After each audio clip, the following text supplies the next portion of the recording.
میں تو سب سے پہلے سوال یہی ہے، ہر کوئی یہ جاننا چاہتا ہے کہ حافظ سعد رضوی اور ان کے بھائی وہ کہاں پر ہیں، ان کے مقدمہ، ان کی درخواستیں جو ہیں وہ آپ نے ہائی کورٹ میں دائر کی، پھر 3 ماہ کا وقفہ آیا، پھر عدالت نے سماعت کی، کسی جج نے معذرت کر لی، یہ معاملہ جو ہے وہ ابھی تک نوٹس کی حد تک بھی نہیں ہوا۔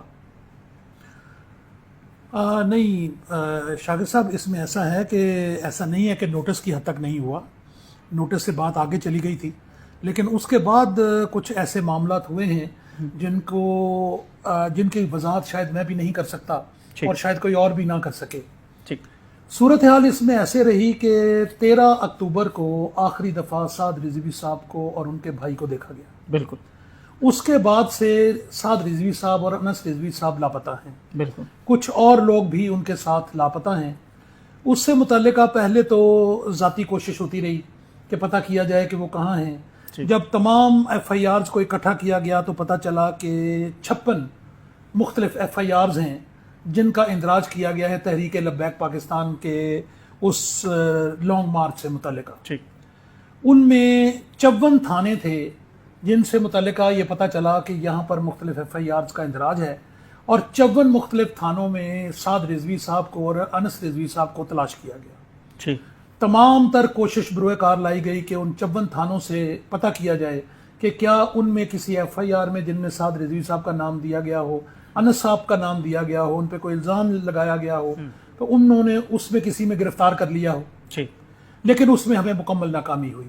تمام کے تمام 54 پولیس اسٹیشنز جو تھے وہ ان کی کسی قسم کی گرفتاری، ان کی موجودگی یا ان کے بارے میں پتہ ہونے سے مکمل انکاری تھے۔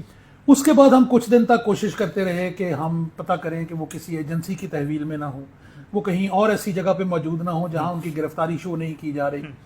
جب ہر طرف سے انکار آ گیا، ہر طرف سے لا علمی کا اظہار ہوا، اس کے بعد الٹیمیٹلی پھر ہم نے ہیبیس کارپس پٹیشن جو تھی وہ دائر کر دی۔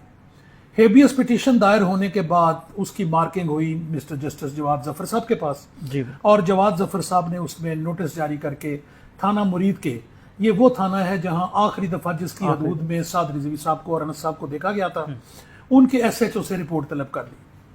ان کے بہاف پر ایک ڈی ایس پی پیش ہوئے اور انہوں نے سعد رضوی صاحب کی اپنے پاس موجودگی سے انکار کر دیا۔ ہم نے ہائی کورٹ سے گزارش کی کہ 52 اور تھانے بھی ہیں، 53 اور تھانے بھی ہیں جہاں پر سعد صاحب کی ممکنہ موجودگی ہے، ہو سکتی ہے، لہٰذا آپ ان سے بھی رپورٹ طلب کریں اور پتہ کریں کہ سعد رضوی صاحب کہاں پر ہیں۔ اس سارے میں افسوسناک امر یہ ہے کہ ہائی کورٹ کا جو عمومی رویہ ہے وہ یہ ہوتا ہے کہ اگر کسی بھی عام شہری کے بارے میں کوئی ایک عام آدمی اگر کوئی ہیبیس پٹیشن لے کر آ جاتا ہے تو ہائی کورٹ اسے ہمیشہ بہت ہی ارجنٹ بیسس پر ڈیل کرتی ہے، اسے بہت سینسٹیو میٹر سمجھا جاتا ہے، اور اس کے بارے میں یہ خیال کیا جاتا ہے کہ اس سے زیادہ نازک معاملہ کوئی نہیں ہے، اس آدمی کی جان کو خطرہ ہو سکتا ہے، اس کی آزادی سلب ہو چکی ہے، لہٰذا اس کو کوشش کی جاتی ہے کہ زیادہ تر کیسز میں ڈے ٹو ڈے بیسس پر اس کی سماعت کی جائے۔ سعد رضوی صاحب والے میٹر میں ایک عجیب معاملہ ہمارے ساتھ یہ ہوا کہ عدالت نے کسی ایک دفعہ بھی ہمیں 15 دن یا ایک ہفتے سے کم کی تاریخ نہیں دی۔ جب بھی اس کی تاریخ ہوئی عدالت نے اس کی رپورٹ طلب کرنے کے لیے 15 دن کی ڈیٹ ڈالی ہے، اور 15 دن کے بعد متعلقہ پولیس آفیسر سے پوچھا، اس کے بعد ہمیں انہوں نے ہدایت کی کہ جی آپ نے 4 تھانوں کو پارٹی بنایا ہوا ہے، آپ ایک امینڈڈ پٹیشن دائر کریں اور 50 مزید تھانوں کو اس میں آپ پارٹی بنائیں۔ ہم نے ان کے حکم کے مطابق ایسا ہی کیا۔ اس کے بعد جواد ظفر صاحب لاہور بینچ سے تشریف لے گئے، اور ان کے لاہور بینچ سے جانے کے بعد ہم نے متعدد بار آفس سے درخواست کی کہ اس کو سماعت کے لیے کسی اور جج صاحب کے پاس لگا دیا جائے، لیکن وہ پٹیشن فکس نہیں ہو سکتی۔ الٹیمیٹلی جواد ظفر صاحب کے عدالت کے جتنے کیسز تھے وہ سارے کے سارے اکٹھے اٹھا کر جسٹس طارق سلیم شیخ صاحب کو دے دیے گئے۔ ہمارا اس وقت ہمارے سمجھیے کہ ایک امید جاگی کہ طارق سلیم شیخ صاحب ایک انتہائی معتبر اور انتہائی بڑا نام ہے، وہ ایسے معاملات میں بہت سختی سے پیش آتے ہیں جہاں کسی انسان کی آزادی اور اس کے گم ہونے کا مسئلہ ہو۔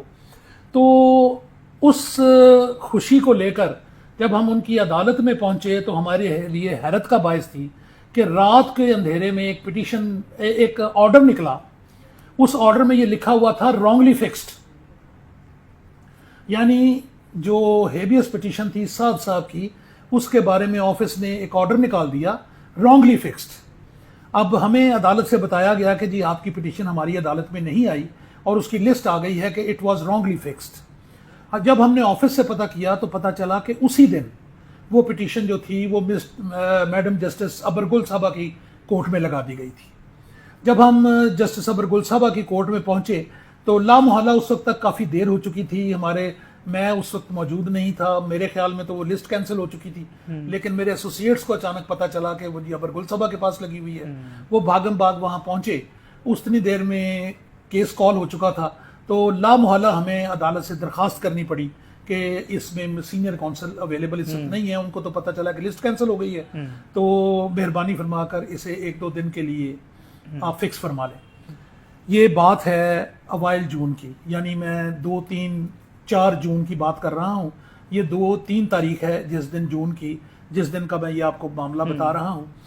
ہمارے یہ درخواست کرنے پر میڈم جسٹس ابرگل صاحبہ نے اس کیس کی سماعت 29 جون تک ملتوی کر دی. یعنی ہیبیس پٹیشن میں 1 مہینے کی ڈیٹ ڈال دی گئی. یہ تاریخ میں ہم نے کبھی نہیں دیکھا پہلے کہ 1 ماہ کی، اور وہ بھی ابڈکشن کے معاملے میں. اور جسٹس طارق سلیم شیخ صاحب کا آپ فرما رہے تھے، تو میں جب ابڈکٹ ہوا تو میری درخواست بھی جسٹس طارق سلیم شیخ صاحب کے پاس لگی تھی. اور یقین کریں کہ انہوں نے اس معاملے کو اتنا سیریس لیا.